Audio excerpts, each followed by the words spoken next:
C'est une famille de 8 enfants.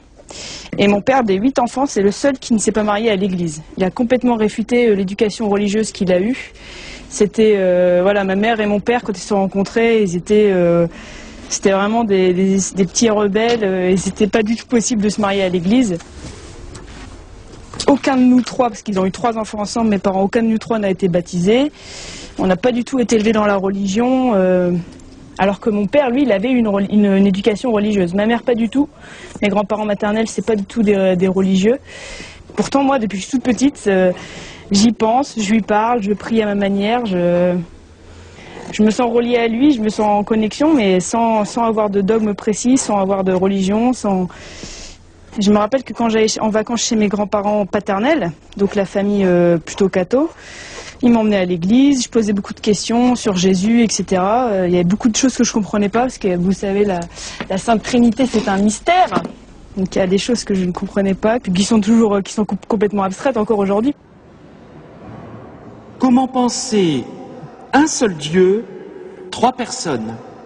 Ça veut dire que la Trinité est en même temps indivisible et inconfuse. Eh bien, c'est impensable. Indivisible, c'est-à-dire que lorsque le Christ est mort sur la croix, il y avait le Père et l'Esprit Saint. Et en même temps, comment dire, c'est un seul Dieu, 3 personnes, et saint Augustin lui dit très bien, le Père n'est pas le Fils n'est pas le Père, l'Esprit Saint n'est pas le Père. Enfin, on peut comme ça combiner les 3 personnes divines. Et il est bien évident que quand je dis ça, c'est ça qui est compliqué. Je ne crois pas au trithéisme. Trithéisme, c'est croire en 3 dieux, le Père, le Fils et le Saint-Esprit. Et je ne crois pas non plus au monadisme. Le monadisme, c'est dire, oh, le Père, le Fils et l'Esprit Saint, c'est la même chose. On change, voilà. Mais rationnellement parlant, ben c'est pas possible de comprendre, quoi. On ne peut pas maîtriser, et ça je l'avoue. Donc en fait, c'est pas que je refusais Dieu, je refusais la religion, mais pas Dieu. Ce qui semble aberrant maintenant, mais je pouvais pas m'accrocher à une doctrine religieuse en fait. Ce qui m'a aussi choqué, voilà, j'ai une petite sœur qui est décédée à l'âge de 25 ans. J'étais présente quand ça s'est arrivé et ma mère voulait absolument que le prêtre vienne parce que c'est la tradition, il fallait que le prêtre vienne pour bénir le corps. Je suis allée jusqu'au séminaire, aller à côté de l'église, et quand j'ai sonné, bon, au bout d'une demi-heure, le prêtre est enfin descendu. C'était l'heure du repas, je vois bien que c'était le soir. Mais quand je lui ai dit pourquoi je venais, il m'a répondu qu'il n'y avait pas urgence. C'est vrai qu'il n'allait pas faire de miracle, il était décédé. Et l'extrême onction, c'était terminé, c'était une mort brutale, donc pas de problème. Mais le problème, c'est le fait qu'il n'y avait pas urgence parce que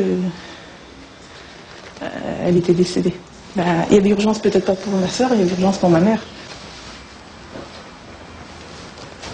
En fait, je crois que c'est le clergé qui m'a un peu rebuté. Donc après, bon, ne connaissant pas du tout l'islam réellement,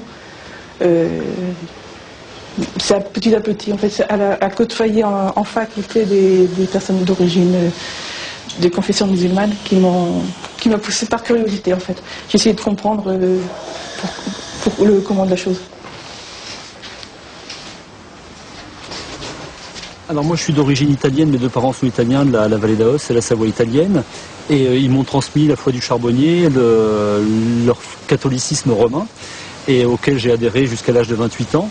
Et à l'âge de 28 ans, je me suis converti à l'islam. Pourquoi? Parce que depuis que j'étais gamin, j'avais toujours le sentiment qu'il y avait quelque chose de commun dans les différentes religions. Et à l'âge de 28 ans, je me suis intéressé, j'ai voulu étudier à l'université les différentes religions, et j'ai accroché très vite sur l'islam, en l'espace de quelques cours d'islamologie. J'ai décidé de me convertir à l'islam, à la fois parce que j'y ai trouvé nourriture pour le cœur et la raison, hein, pour aller un peu vite, mais aussi parce que je n'ai pas vu de rupture avec ma religion précédente. Pour moi, je considère que l'islam est la suite du judaïsme et du christianisme. Et donc, à partir de là, j'ai rajouté un étage à ma fusée religieuse, mais sans pour autant renier ce que j'étais avant. Sur ma carte d'identité, j'ai 2 prénoms. Je veux dire, si ça pose problème à des gens de m'appeler David, ils peuvent m'appeler Mehdi, ça ne me pose aucun problème, ça pose des problèmes aux autres. Voilà, moi, personnellement, que je m'appelle David ou Mehdi ou Jean-Claude ou Brian, je serai toujours musulman et c'est pas le prénom qui fait la religion, en fait. L'islam, je l'ai rencontré lors d'un voyage en Afrique, que je préparais depuis ma plus tendre adolescence. Ma mère, elle m'a dit que j'ai commencé à en parler, je devais avoir 13-14 ans, arrivé au collège. Donc juste après le lycée, j'ai travaillé un truc du genre 6 mois pour me faire de l'argent, et après je suis partie vivre en Afrique un petit peu plus d'1 an. Donc je suis arrivée en Afrique au Sénégal. Quand tu entends des lectures du Coran, même si tu ne comprends rien, tu ressens quelque chose de très fort.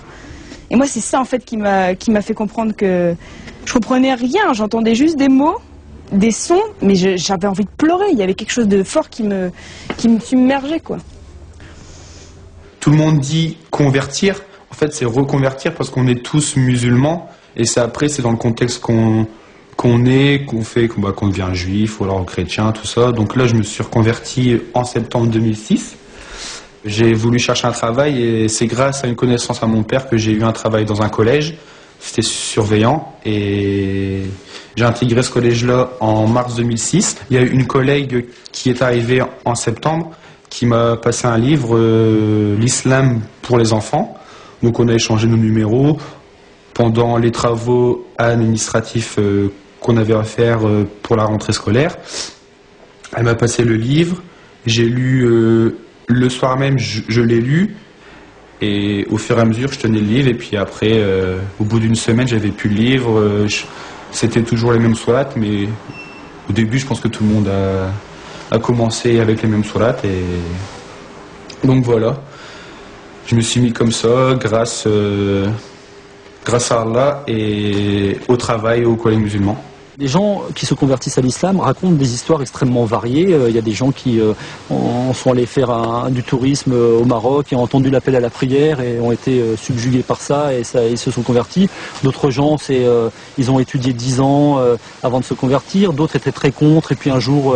Bon, en tout cas, ce qui est sûr, c'est qu'aujourd'hui, il y a forcément beaucoup de conversions parce que à la fois, il y a le phénomène de médiatisation négative sur l'islam. C'est pas une vérité sociologique du tout, mais il se trouve que chaque fois qu'il y a un moment de cristallisation, de stigmatisation, de diabolisation de l'islam au niveau des médias, c'est suivi quasi instantanément de conversion à l'islam. C'est toujours les mêmes questions. À croire que ça pose pas un problème, mais t'as besoin, c'est sûr, certes l'être humain il a besoin de savoir de quelle origine on est, on a toujours besoin de connaître ses racines, on a besoin de ses racines pour vivre, c'est comme un arbre. Là je le vois quand j'étais en stage, là, je fais des études infirmières, dans le personnel, souvent on te pose la question. Alors en plus quand tu es en stage en période de Ramadan, c'est encore pire. La personne, elle me dit, tu fais Ramadan, elle n'était pas du service dans lequel j'étais, elle venait pour manger, elle me dit, tu fais Ramadan, c'est une bien drôle d'histoire. Elle part dans le frigo, elle ouvre le frigo, elle dit, quelle bien drôle d'histoire. Je dis, l'histoire elle est drôle où? Il n'y a rien de marrant. Elle me dit, oui, mais parce que la copine de ma fille fait Ramadan aussi, et puis elle est pas arabe.